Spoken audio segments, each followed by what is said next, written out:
campanha para a manutenção do nosso grupo. Participe acessando nosso site. Olá, amigos do Grupo Espírita Francisco Xavier.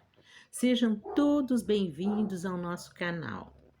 Nós vamos hoje refletir a respeito do capítulo 8, Bem-aventurados os que têm puro coração.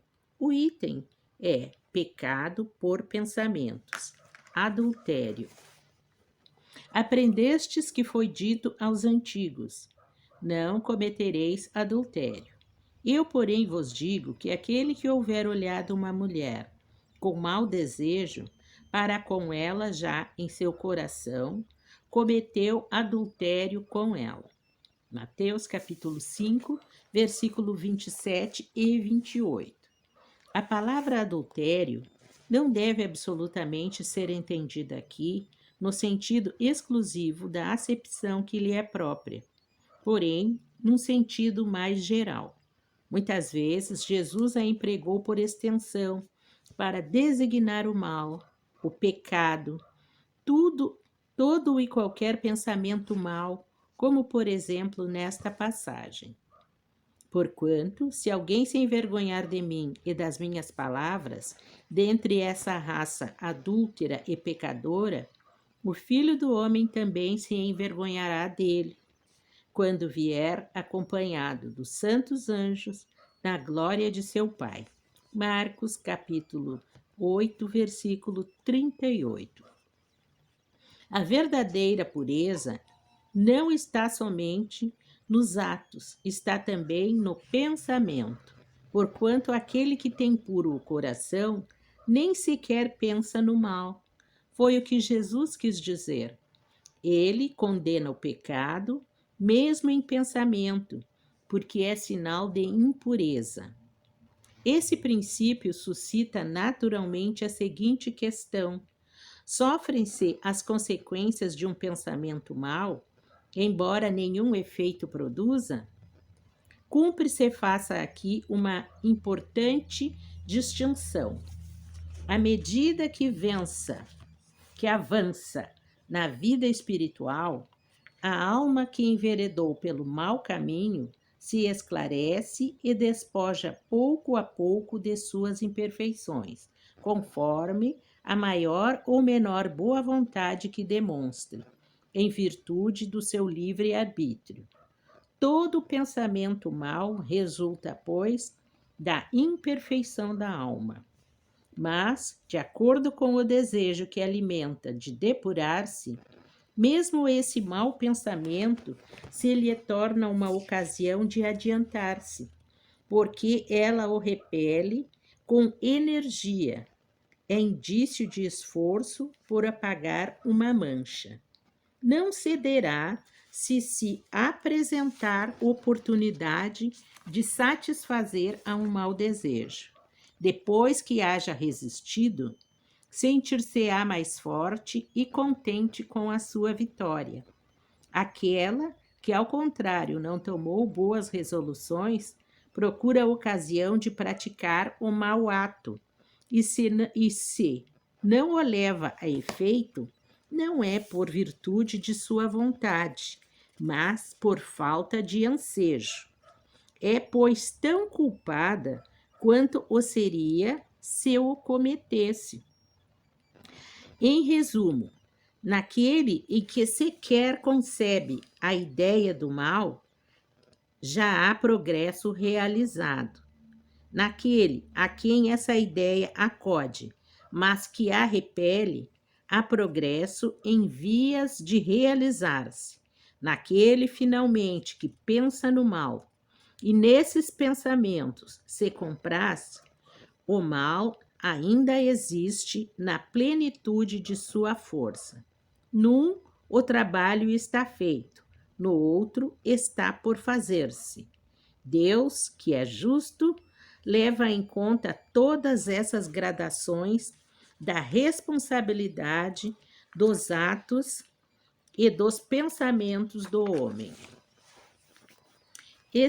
Bem interessante esse capítulo, né? Ele é um alerta para nós, para que a gente vigie o nosso próprio pensamento.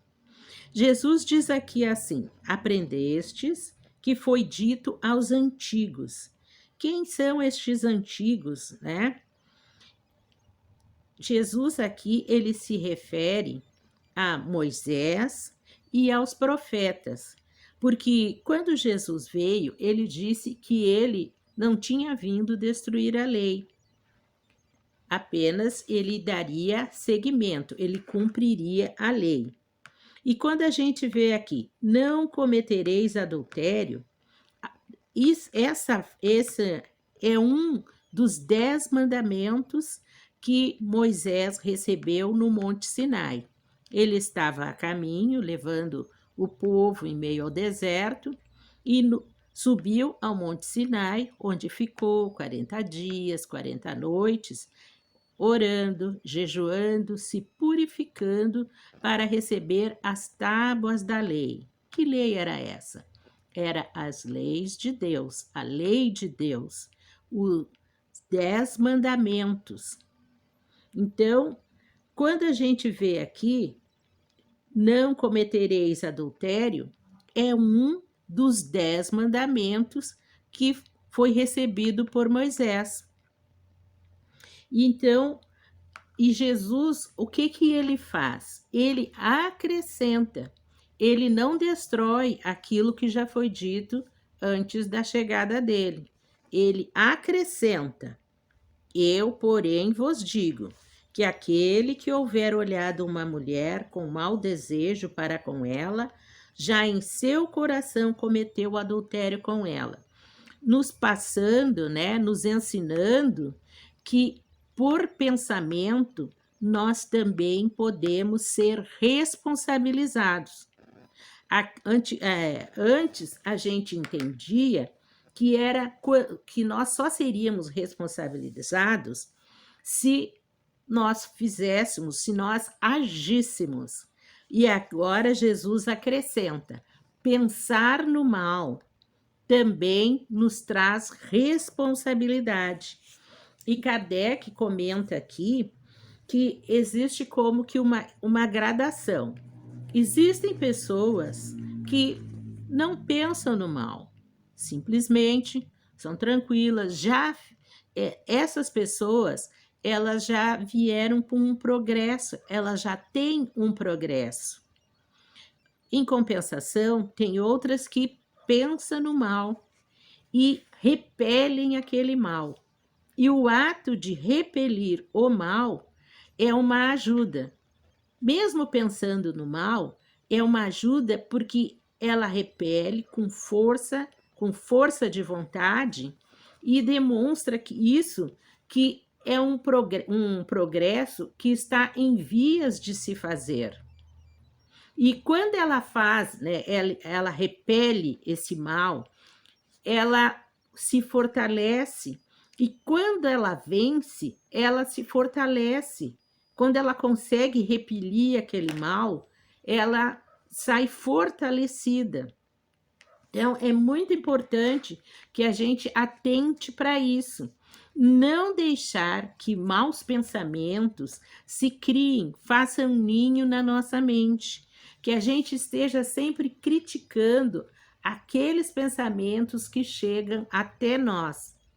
Porque, como diz Jesus aqui, como ele acrescenta, né, nós seremos responsabilizados pelo mal que nós fizermos através do nosso pensamento, que não é só quando nós agimos que nós estamos praticando o mal, mas quando nós imaginamos, quando nós pensamos no mal. E a gente fica pensando assim, mas como é que eu vou fazer, né? Porque em determinados momentos, parece que vem como que um capacete de pensamentos desencontrados na nossa mente, como se a gente não tivesse condições de controlá-los, né? E aí os nossos amigos, os nossos mentores, eles indicam que uma leitura boa, a audição de uma música e o trabalho porque é muito importante o trabalho no bem. E esse trabalho vai desviando o nosso pensamento, a nossa mente, daqueles pensamentos que nos prejudicariam, pelos quais nós seríamos responsabilizados. Então, existem várias coisas que nós podemos fazer, várias atividades que nós podemos fazer para mudar o nosso pensamento. É necessário que nós façamos isso, porque nós vamos nos sentir melhor e nós vamos nos melhorando.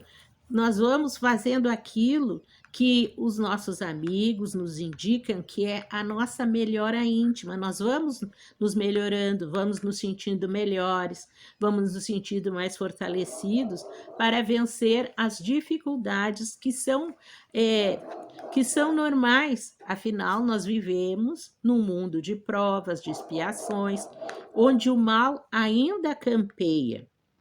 Mas nos é dado por Deus a força, a coragem para que a gente possa lutar contra esse mal. E mal esse que está dentro de nós. Tentação essa que está em nós, no nosso interior. E é a nós que cabe empreender essa luta para que o mal não tome conta de nós, para que nós não sejamos instrumentos do mal para atingir aos outros e principalmente a nós mesmos. Porque quando nós nos deixamos levar pelo mal, como diz Jesus aqui, pelo pecado, o adultério, que quer dizer a mesma coisa, né? Quando nós nos deixamos levar pelo mal, a primeira pessoa a ser atingida somos nós mesmos. Então, é muito importante que nós vigiemos, oremos, vigiemos e façamos ações no bem para que o nosso pensamento vá se purificando, que a nossa força de vontade vá se desenvolvendo, vá aumentando, para que nós não sejamos nem instrumento do mal e nem sejamos atingidos. Como eu disse, as primeiras pessoas atingidas, quando nós nos acumpliciamos com o mal, quando nós pensamos, quando nós desejamos o mal, somos nós mesmos. E é em Deus, é em Jesus, no trabalho que nós vamos buscar a força para, pouco a pouco, ir vencendo, ir melhorando o nosso interior. Então, esse alerta de Jesus é isso. Ele espera que nós, através de boas ações, bons pensamentos, que a gente vá se melhorando e se dedicando ao trabalho na sua seara, o trabalho no bem, porque com certeza nós vamos nos sentindo melhores. Como diz aqui no item, quando nós vamos vencendo, quando nós conseguimos vencer as nossas dificuldades, nós vamos nos sentindo mais fortalecidos.